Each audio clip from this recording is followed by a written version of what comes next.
en el contexto de esta historia, sucedió que el pueblo de Israel fue a la guerra. Israel está en su territorio y tiene enemigos. Uno de los más nombrados y comunes era el pueblo de los filisteos. Y pasó muchas veces que por el pecado de Israel, Dios traía juicio aún a través de los enemigos. Salen a la guerra Israel contra los filisteos y pierden. Y entonces toman consejo y dicen, no puede ser posible que hayamos perdido. Vamos a traer el arca, ¿sí?, que está ahí en el tabernáculo, y la vamos a llevar con nosotros, pues como va a ir la presencia de Dios con nosotros, vamos a ganar a los filisteos. Y ese consejo lo toman nada más ahí entre los ancianos, la gente mayor, no consultan a Dios y salen a la guerra. ¿Sí? Y si regresamos tantito al capítulo anterior, en el contexto de lo que les decía, de lo que está pasando, primera de Samuel capítulo 4,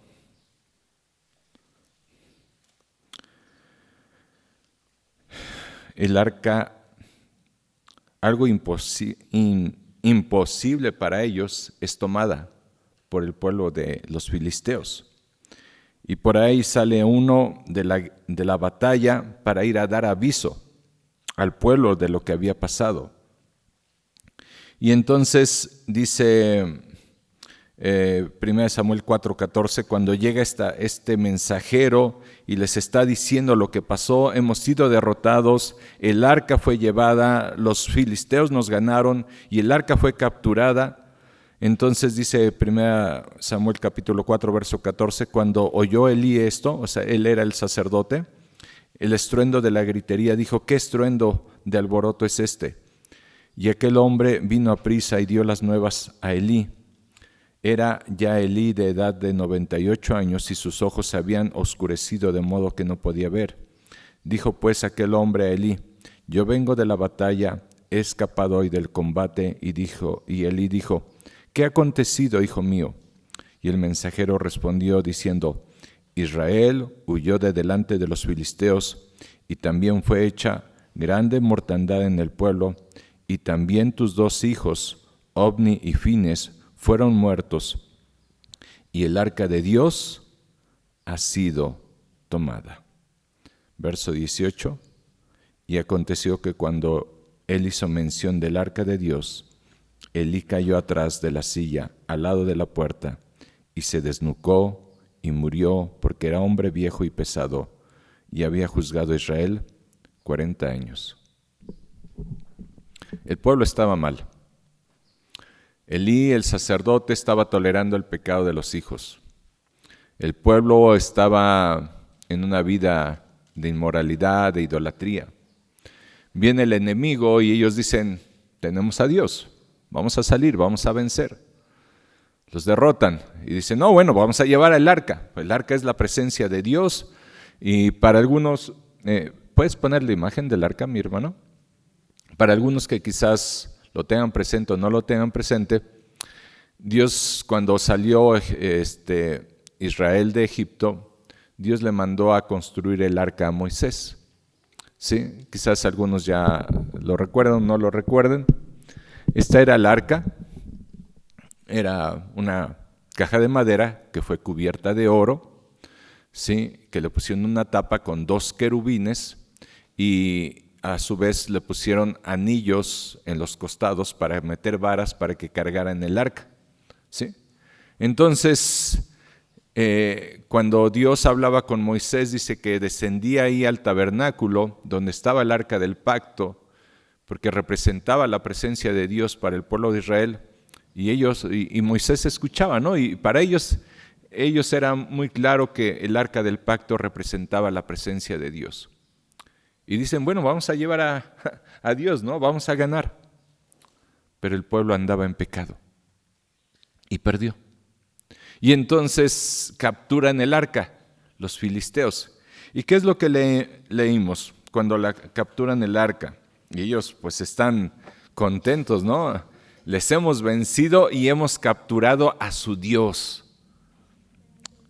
La llevaron a su templo, ahí donde estaba su ídolo, y ya vemos la historia. El punto es que esta figura, al último, ¿sí?, queda sin solamente su tronco, ¿no? Pues por obra de Dios, obviamente, le cortan sus extremidades y su cabeza, y solamente queda el tronco y quedan postrados. Pero no solamente esto, ¿sí? ¿Qué pasó ahí? Ellos pensaban, ¿no? Pues tenemos al Dios de los israelitas, ese Dios que los libertó de Egipto, ese Dios poderoso, ¿no? Pues pensando, ¿no?, va a actuar a nuestro favor. Pero ¿qué pasó cuando la presencia de Dios está en medio del pueblo, de un pueblo enemigo? ¿Qué es lo que les aconteció? Primera de Samuel 5:6. Y se agravó la mano de Jehová sobre los de Asdod, y los destruyó, y los hirió con tumores en Asdod y en todo su territorio. ¿Sí? ¿Qué hizo Dios sobre ellos? Los destruyó, los hirió con tumores. Estuvieron padeciendo cuando la presencia de Dios que estaba ahí, manifestada en el arca, estaba, ¿sí?, en Filistea. Y entonces, ¿qué dice el pueblo? No lo queremos más. Y mandan a consultar, no vamos a leer toda la historia porque sería muy larga, mandan a consultar, y ahí con sus adivinos, con su gente, dicen, miren, van a poner a 2 vacas que tengan a su vez sus becerros, sus crías, ¿sí? Y van a ponerla ahí en la carreta de madera, y vamos a tener que poner ahí unas figuras de oro, de los tumores de oro y ratones por las plagas que han venido. Y si Dios se complace, dice, las vacas se van a ir y no van a regresar. Ahora, ¿una vaca que tiene un becerro es normal que pase eso?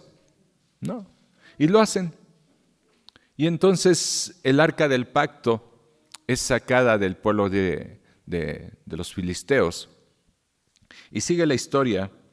Y ahora vamos a ir a 1 Samuel capítulo 5, verso 11. La dejan, se va en la carreta y llega entonces al pueblo de Israel. Y dice 1 Samuel 5:11, y enviaron y reunieron a todos los príncipes, bueno, a ver la última parte de lo que les comentaba. Y enviaron y reunieron a todos los príncipes de los filisteos, diciendo, enviad el arca de Dios de Israel y vuélvase a su lugar, y no nos mate a nosotros ni a nuestro pueblo, porque había consternación de muerte en toda la ciudad, y la mano de Dios se agravó ahí, y los que no morían eran heridos de tumores, y el clamor de la ciudad subió al cielo. La presencia de Dios en medio de un pueblo pecaminoso traía muerte, traía castigo. Era agravada la mano de Dios sobre este pueblo y dijeron, vamos a libertarnos de ello. Ahora sí, vamos a 1 Samuel capítulo 6, verso 19. Y bueno, les doy el contexto otra vez. Llega a un pueblo de Israel y ellos están contentos. El arca de Dios, ya no lo regresaron, la presencia de Dios, y el pueblo se llamaba Bet-Semes. Ahora lo leemos y vemos qué pasó. Entonces Dios hizo morir a los hombres de Bet-Semes, porque habían mirado dentro del arca de Jehová. Hizo morir del pueblo a 50,070 hombres, y lloró el pueblo porque Jehová lo había herido con tan grande mortandad. Y dijeron los de Bet-Semes, ¿quién podrá estar delante de Jehová, el Dios Santo? ¿A quién subirá desde nosotros y enviará mensajeros a los habitantes de Kiriat Jearim, diciendo, los filisteos han devuelto el arca de Jehová? Descended pues y llevarla a vosotros. Ahora está en el pueblo, pero ellos hicieron algo que estaba prohibido. Sí, miraron dentro del arca. ¿Recuerdan qué había dentro del arca? ¿Alguien se acuerda? Había 3 cosas dentro del arca. Las tablas de la ley, la vara de Aarón y el maná. Sí. Y esto nos hablaba de la presencia de Dios, de cómo Dios los sostuvo, del poder de Dios a través de la vara de Aarón, de la ley de Dios. ¿Sí? Representaban cosas muy significativas para el pueblo. Pero el pueblo no podía acercarse y mirar eso. Y ellos, ¿sí? Entendemos porque dice que vieron dentro del arca, la tocaron y lo vieron. Ahora, fíjense lo que dice Números capítulo 4, verso 15.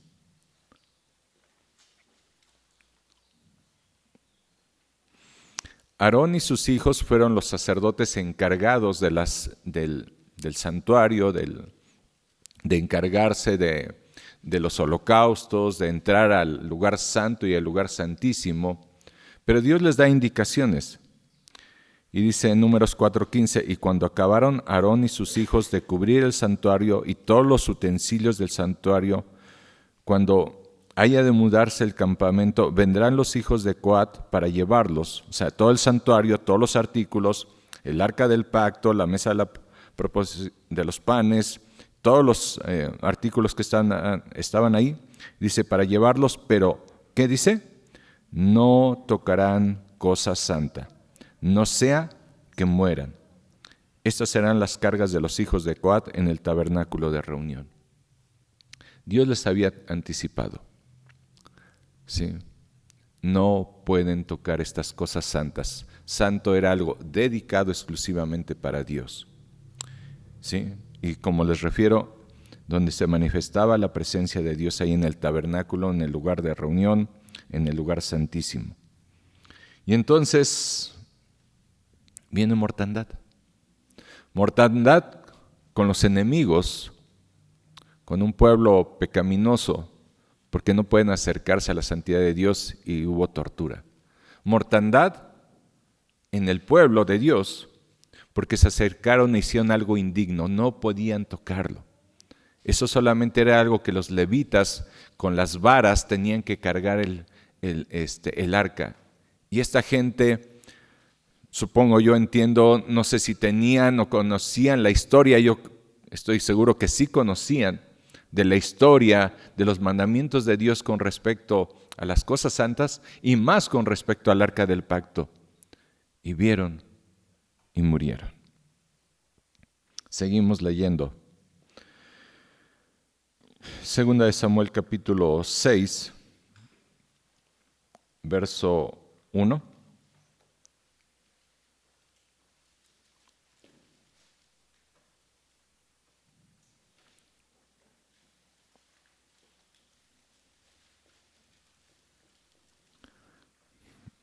Segunda de Samuel 6:2. Y se levantó David y partió de Baala de Judá con todo el pueblo que tenía consigo, para pasar de ahí el arca de Dios, sobre el cual era invocado el nombre de Jehová de los ejércitos, que mora entre los querubines. Pusieron el arca de Dios sobre un carro nuevo. Perdón, mis hermanos.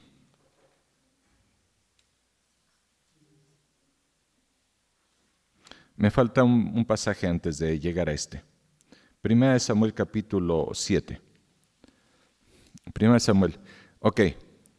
Muere ahí la gente de Bet-Semes, de este pueblo, y entonces se preguntan, ¿qué vamos a hacer con el arca? Primera de Samuel 7, verso 1. Vinieron los de Kiriat Jearim y llevaron el arca de Jehová y la pusieron en casa de Abinadab, situada en el collado, y santificaron a Eleazar su hijo para que guardase el arca de Jehová. Desde el día que llegó el arca de Kiriat Jearim, pasaron muchos días. Fíjense bien, ¿cuántos días? 20 años, y toda la casa de Israel lamentaba en pos de Jehová. 20 años se quedó el arca del pacto en la casa de ¿quién?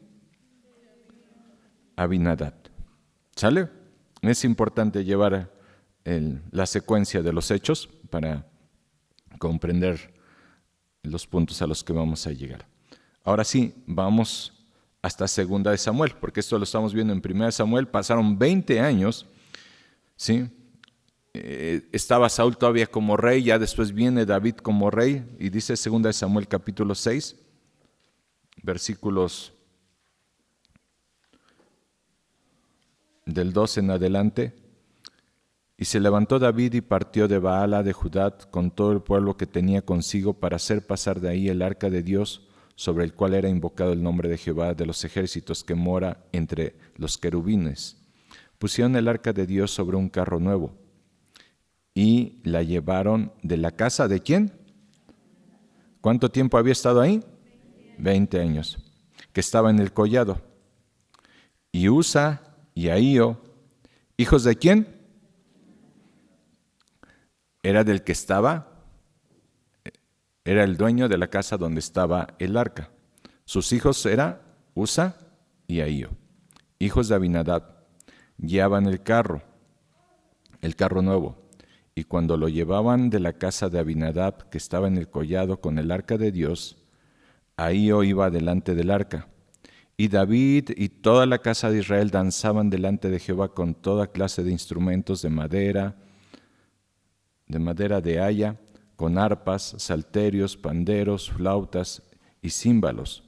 Cuando llegaron a la era de Nacón, Usa extendió su mano al arca de Dios y la sostuvo, porque los bueyes tropezaban.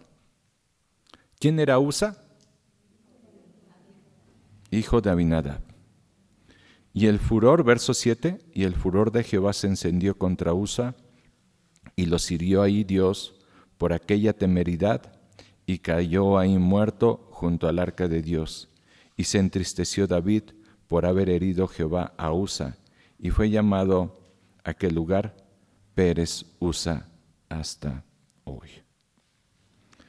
Y vamos a un pasaje más. Ahora,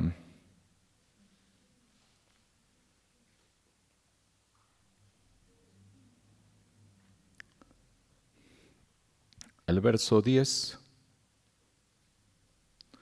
De modo que David no quiso traer para sí el arca de Jehová a la ciudad de David, y la hizo llevar David a casa de Obed-Edom, Geteo, y estuvo el arca de Jehová en casa de Obed-Edom, Geteo.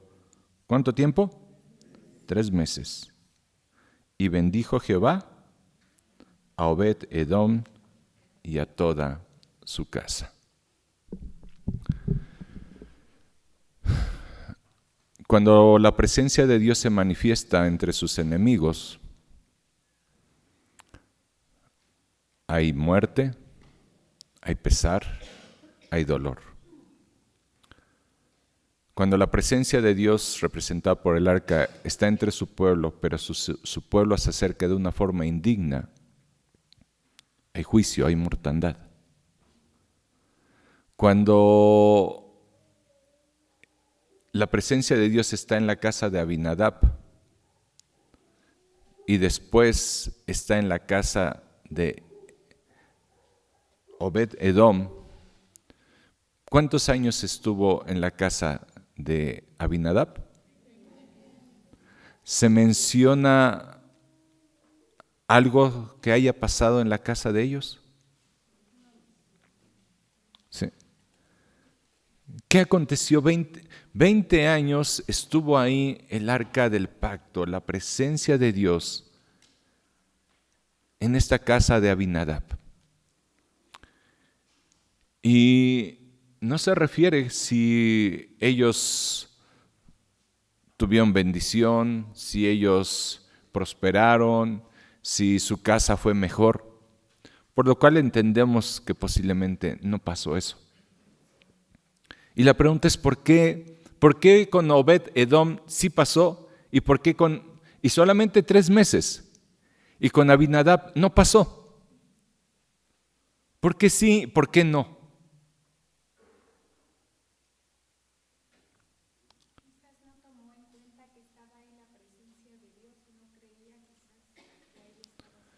No creía Abinadab quizás que estaba ahí la presencia de Dios.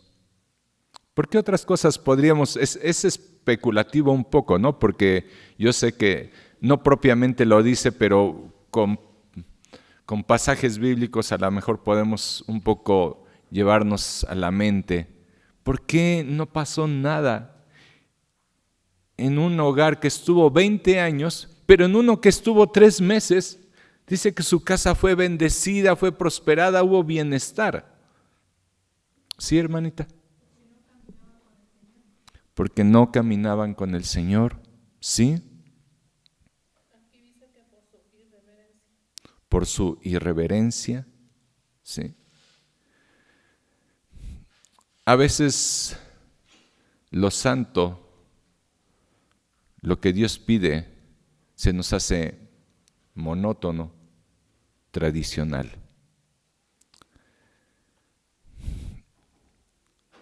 A veces, cuando nacemos en un hogar cristiano,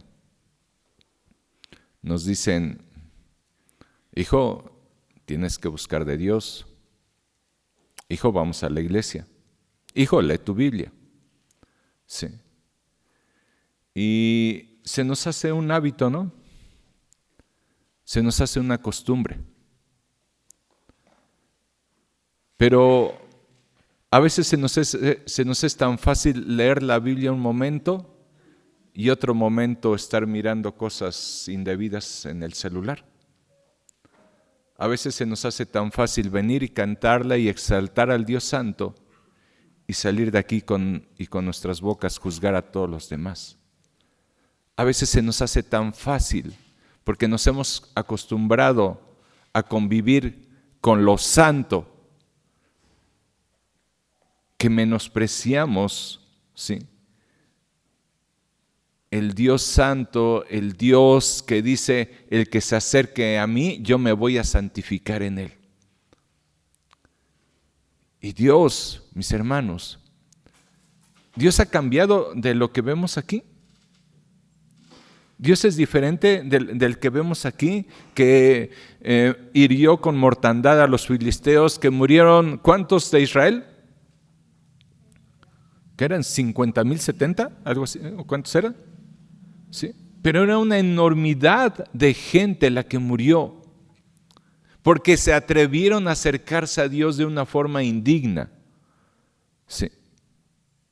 Y aquí vemos que hay un hombre que hace la diferencia, Obed-Edom. Sí. Seguramente en su casa había alabanza a Dios, había júbilo, había gozo, porque la presencia de Dios manifestada en el arca del pacto para ellos fue algo especial. Sí. Y lo comentaba en la mañana, mis hermanos, podemos venir y para algunos este momento es algo especial y te conmueve y quieres cantarle a Dios y hay gratitud en tu corazón, ¿sí? Y aún si hay algo que Dios te muestra, estás, Señor, perdóname, limpia mi corazón, quiero estar limpio delante de usted. Te llena este momento. Pero para otros puede ser algo, sí, ya sé, monótono, ya me acostumbré. No hay problema si llego tarde. No hay problema si veo mi celular. No hay problema si estoy distraído. ¿Sí? Eso ya lo escuché. En la casa de Abinadab 20 años fue una tradición tener el arca del pacto. No fue algo impactante para sus vidas. En la casa de Obed-Edom 3 meses fue un impacto tan grande que hubo bendición en su vida y en su hogar. ¿Cómo reaccionamos ante lo santo? Sí.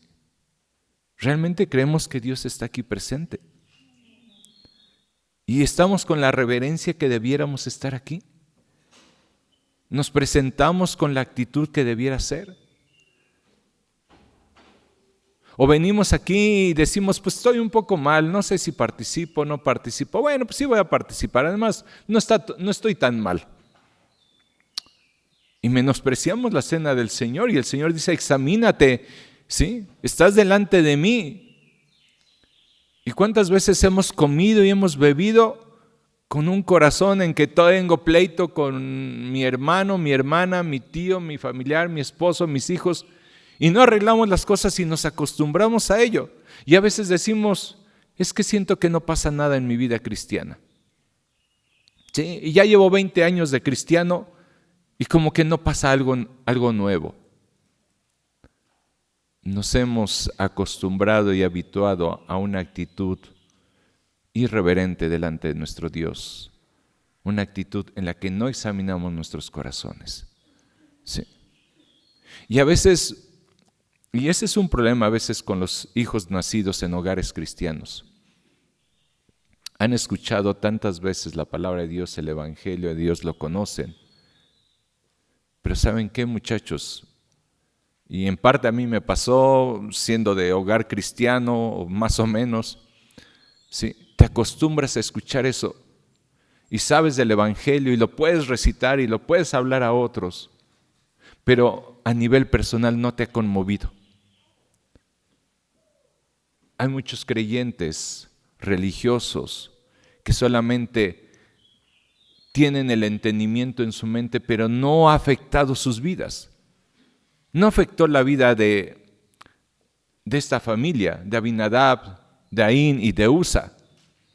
Usa se le hizo poco, tantos años vio el arca Usa ahí en su casa, que se le hizo algo familiar y que dijo, no hay problema, yo la detengo. Hasta diríamos, oye, por acomedido le pasó esto. Le pasó eso por irreverente porque no entendía qué representaba el arca del pacto y qué les había dicho Dios, no vas a tocar las cosas santas. Porque de primera instancia lo leemos y parecería que, oye Dios, pero si Él hizo algo bueno, ¿por qué murió? No sé si alguna vez lo llegaste a pensar al leer este pasaje. De primera instancia yo pensaba eso. Pero cuando profundizas, ¿sí? El pueblo de Israel tenía que tener una reverencia y una actitud correcta delante de Dios. Y no lo tomaron. Y a veces, mis hermanos, ¿sí? En nuestra vida diaria no tomamos en cuenta ese Dios santo que nos ama y ciertamente que dio a su Hijo, pero que también nos dice, hey Ricardo, apártate de esto, ¿sí? Y Dios nos habla y nos exhorta a una predicación, un devocional, un canto, y nos está hablando y nos está diciendo, hey, apártate. Pero cuando viene la disciplina de ese Dios santo, ¿qué decimos? Ay, Señor, ¿cuál fue la actitud de David cuando murió Usa? Si pusimos atención en la lectura, ¿cuál fue la actitud de David? Se entristeció y dijo, no, mejor yo no lo llevo a mi casa, porque él lo iba a llevar a su casa. Sí. En vez de haber dicho, Dios, perdónanos porque no buscamos levitas que la cargaran y que lo llevaran de la forma correcta y hacer las cosas. Porque si Dios nos dice algo, mis hermanos, lo entiendas o no lo entiendas, te guste o no me guste, tenemos que hacerlo como Dios nos dice. ¿Sí? ¿O no es así? Y yo sé que hay cosas que de momento no entendemos, no nos gustan. Pensamos que quizás Dios se equivocó o exagera en ello. ¿Sí? Y leía en este contexto de la historia de lo que pasó con el arca y cómo fue robada por los filisteos o capturada porque los de Israel la llevaron. Y dice en 1 Samuel capítulo 3.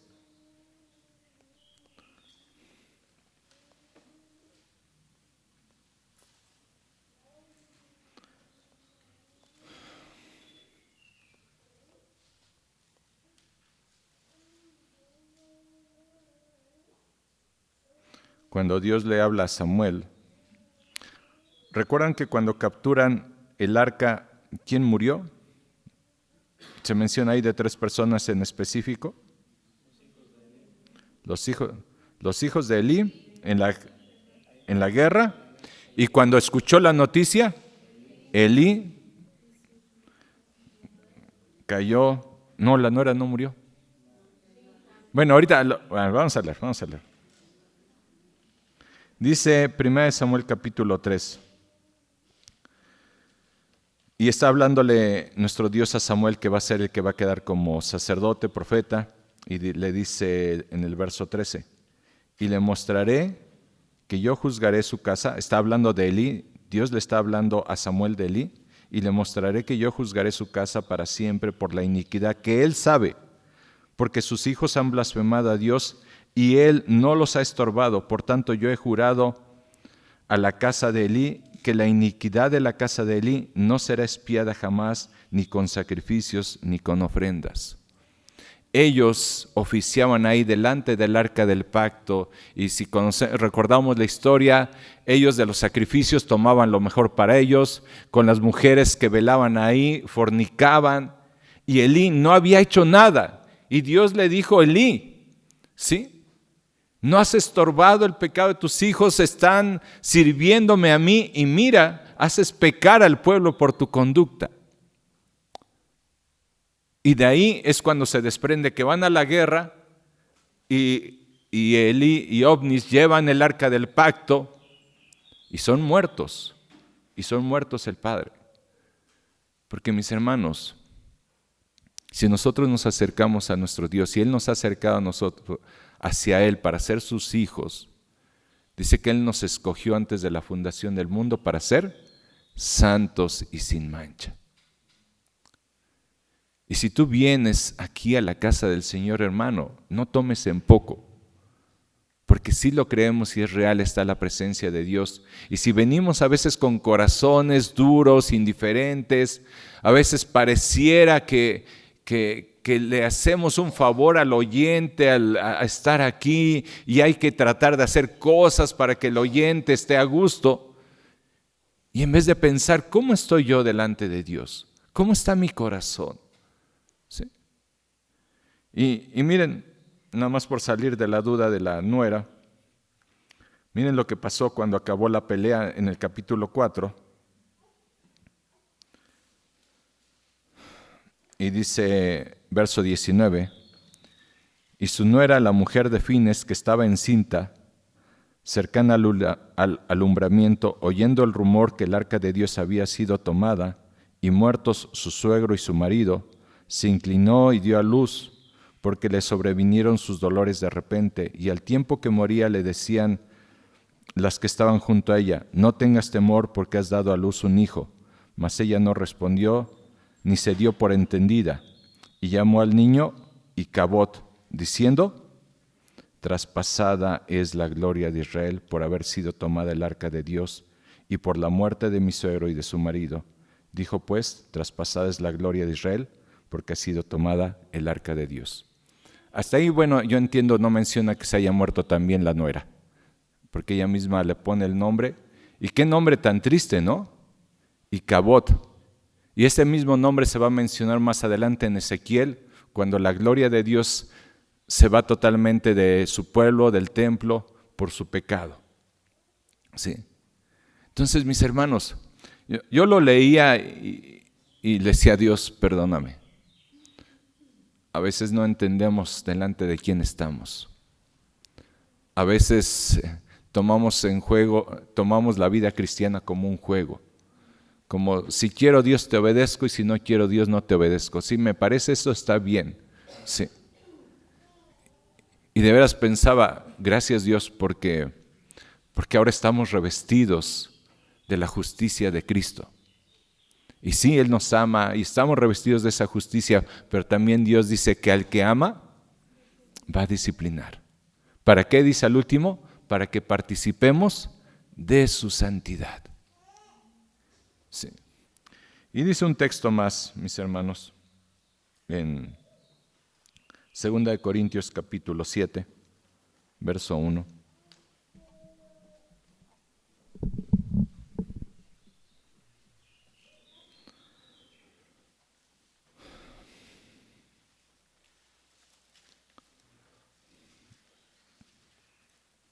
¿Y qué forma?